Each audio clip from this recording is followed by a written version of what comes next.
ബഹുമാനപ്പെട്ട തലശ്ശേരി സെഷൻസ് കോടതി ജാമ്യ ഉത്തരവ് നൽകുന്നതിനോടൊപ്പം ഉപാധികൾ വെച്ചാണ് ജാമ്യം നൽകിയിട്ടുള്ളത്.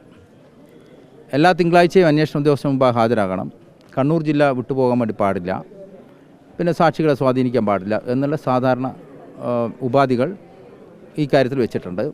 തീർച്ചയായും ഉപാധികൾ അനുസരിച്ചുകൊണ്ടായിരിക്കും ജാമ്യ ബോണ്ട് ഒപ്പിടുന്നത്. ഈ സാമ്പത്തികമായി എന്തെങ്കിലും പറഞ്ഞു എത്രയും കെട്ടിവെക്കണം അങ്ങനെ എന്തെങ്കിലും? അല്ല, അത് സാധാരണ ഉണ്ടാവില്ലല്ലോ. സാധാരണ രണ്ട് ജാമ്യക്കാർ, അതായത് തിങ്കളാഴ്ച അന്വേഷണ ഉദ്യോഗസ്ഥന്മാരുടെ മുമ്പ് ഹാജരാകണം, 2 കണ്ണൂർ ജില്ല വിട്ടുപോകാൻ പാടില്ല, 3 സാക്ഷികളെ സ്വാധീനിക്കാൻ പാടില്ല, മറ്റ് സാധാരണ ജാമ്യ ഉത്തരവ് പാലിക്കുന്നത് പോലെ 2 ആൾ ജാമ്യത്തിൽ പുറത്തു വരണം. ഇതാണ് അതിൻ്റെ കാര്യം. ആൾജാമ്യം ഇല്ല, അതില്ല. നിങ്ങൾക്ക് ഇത് കണ്ടീഷൻ പറയണമെന്ന് പറഞ്ഞാൽ കണ്ടീഷൻ പറയും. നിങ്ങൾക്കിപ്പോൾ തൽക്കാലത്തേക്ക് എന്നെ തന്നുള്ളൂ. അല്ല, വേണ്ട.